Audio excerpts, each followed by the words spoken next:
So, there we go. So basically, I've been telling you about countries. So let me tell you about provinces in Canada. I know somebody who has family in Canada. I'm actually probably going to ask her later once I get my mom up here how to get to Canada. If she could ask them to sponsor us or something, because that's the best way.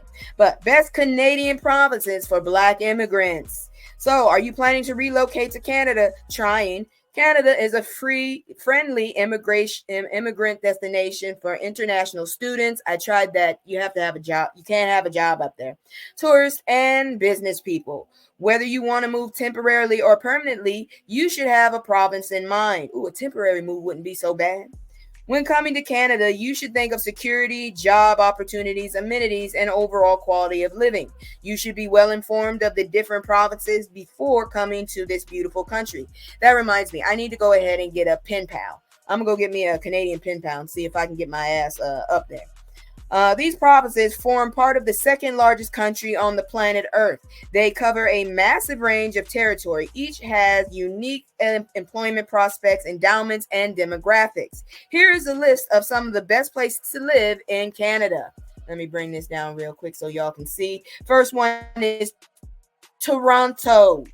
Toronto. Most of us have heard of Toronto, the provincial capital of Ontario, which is the largest city in the country. How do you have to live in Toronto? The city is multicultural and houses most immigrants. You can easily meet people from different cultures and backgrounds. Toronto is a hub of industries, which makes it attractive to people seeking economic opportunities. Toronto has a media presence and world-class entertainment alongside tech, financial, and industrial businesses. If you are a startup founder, you can find your home in the Greater Toronto area, where many startup firms are located. You can live here without buying a car because of its excellent transportation system.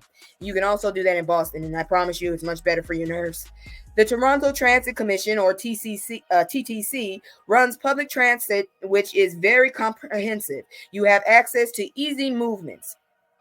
Winter is not extreme in Toronto compared to places like Calgary, Montreal, or further north. This does not mean it's calm. The weather could end up severe here. You can still move around because the city has resilience to conquer winter.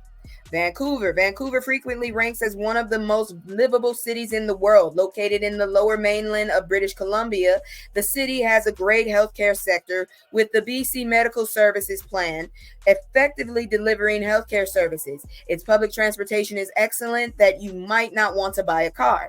TransLink manages an extensive network of urban trains, West Coast Express, fast transit trains, SkyTrain, sea ferry, sea bus, and buses. Temperature is milder compared to other parts of the country.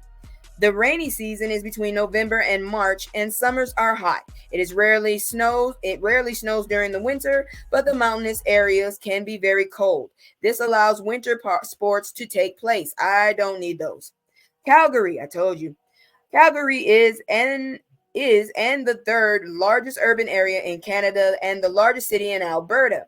The city's local economy is prosperous prosperous and diverse. The transportation, agriculture, and energy sectors have created a huge opportunity for job seekers. I do have my degrees. The creative industries, tourism, financial services, and life sciences and health sectors are booming. Oh, good. And creative. I might look into that. The city is served by the light rail transit C train and buses. However, its transportation sector is not as vast as other cities. You might have to buy that car if you want an efficient movement. Weather is in 4 distinct seasons in Calgary. Summers can be hot and dry, with temperatures reaching 30 centimeters. That's like 90 almost. It's in the 80s. It's in the 80s. I promise you that much. While winter is chilly, it has temperatures below 10 Celsius. That's like in the single digits, I believe, and throws a lot of snow. The next one is Halifax. Halifax is a major port city on the Atlantic Ocean and the provincial capital of Nova Scotia. It is among the finest harbors in the world. The city has several cultural activities that include festivals, museums, theaters, and art galleries. Halifax is considered the second warmest city in the country. It provides numerous immigration options for immigrants via the provincial program and the Atlantic Immigration Pilot Program. Immigrants who do not love big cities can relocate to Halifax. I think my mom would be interested. Ottawa. Ottawa is in the eastern part of the southern Ontario and the capital of Canada.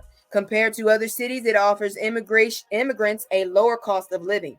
Ottawa is among the safest cities to reside in Canada. The city is officially bilingual, serving its residents in English and French. The healthcare and tech sectors are important to the Department of Ottawa. However, public employees take a chunk of the economic growth. British Columbia, the capital is Victoria, largest city. Vancouver, main industry is fishing, forestry, mining, gold, silver, and other minerals. I will not be working there. Its small business sector is the main source of employment and takes over 98% of the province's economy. Tourism is booming in the province with attractive programs for immigrants. British Columbia takes the lead in startup activity and entrepreneurial activity. You can think of using the startup visa program if you are considering there we go, for your permanent residence. There we go. So a startup visa program. I need to look at that. Alberta, capital Edmonton, largest city Calgary. So the whole thing. Forestry, agriculture, and energy are its leading industries. This energy sector contributes to the GDP of the province with its coal, natural gas, and oil sands. Alberta is the second largest agricultural producer in Canada, while forestry is Alberta's third largest industry. Alberta's immigration programs include federal skilled trades programs offering relief to gaps in labor market. Skilled workers seeking work in machinery, metalwork, and plumbing have opportunities there. Saskatchewan. I can't believe I read that right. Regina is the capital, and the largest is Saskatoon. I'm not staying there. I can't even say the damn places right. Main industries, Saskatchewan offers products from the cornucopia of natural resources and refined products. The products include potash, don't know what that is, grains, oil and gas, livestock, wood, and uranium. Don't want that. There's a job opportunity in manufacturing sector. I have the degree. Saskatchewan is becoming a destination of choice for immigrants. Manitoba is the largest, and the capital is Winnipeg. Their main industry is wheat, and it accounts for 40% of the production of province. Transportation, equipment, machinery, clothing, and food dominate the manufacturing sector. Mining is a key sector for employment in Manitoba. I ain't going there. Ontario and Toronto. We already talked about that. Quebec City, New Brunswick. I already told you where to go. But if you're interested, you can check out some of these websites or just do a Google search on and be specific. Sometimes you can do American and sometimes you can do like me. And I did black families just in case. Because damn it, if my family ain't comfortable, what the hell am I supposed to do? Now, before we move on, I just want y'all to know, I'm not really sure if this is fuckery or not, but it's about to be funny. That's what I can say. So I'm gonna do my commercial, and then we're gonna do my little opener for fuck. Not fuck. That's what you get.